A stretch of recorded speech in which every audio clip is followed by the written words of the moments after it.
कौन जीतेगा एमसीडी अब यह क्लियर हो गया है। आम आदमी पार्टी ने 15 साल के शासन के बाद दिल्ली के एमसीडी से बीजेपी को बेदखल कर दिया है। 137 सीटें आम आदमी पार्टी जीत रही है। 250 में से 125 बहुमत का आंकड़ा है, तो कंफर्टेबल मेजॉरिटी कही जा सकती है, लेकिन कोई बहुत बड़ा बहुमत नहीं है।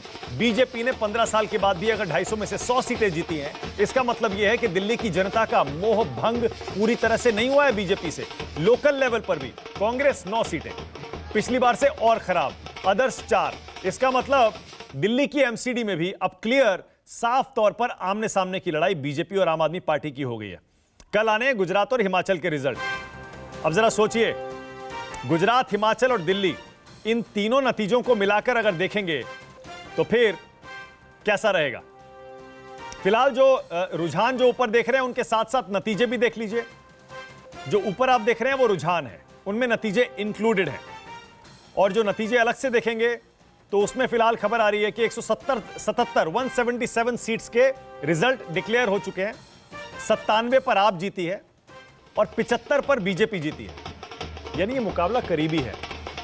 एक शीतल, जो मैं पहले कह रहा था, आपको लगता है कि अरविंद केजरीवाल इसे प्रतिष्ठा का सवाल बनाएंगे? वो चाहेंगे दिल्ली उनका अनडिस्प्यूटेड एक फोर्ट बन जाए। क्या उन 7 सीटों पे ताकत नहीं लगाएंगे, कॉम्प्रोमाइज नहीं करेंगे, कांग्रेस की तरफ हाथ नहीं बढ़ाएंगे लोकसभा चुनाव में?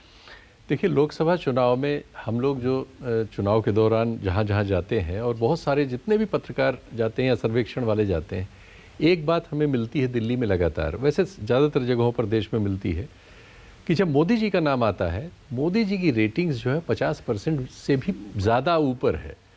तो अगर एक पार्टी और या एक व्यक्ति की जो मेन कंटेस्टेंट है, उसके पक्ष में रेटिंग 50% से पार है, जैसी विधानसभा चुनाव में केजरीवाल साहब की भी रेटिंग उसी तरह से 50% से पार है, तो उस जब आप 50% का बैरियर पार कर लेते हैं तो चुनौती वैसी नहीं रह जाती।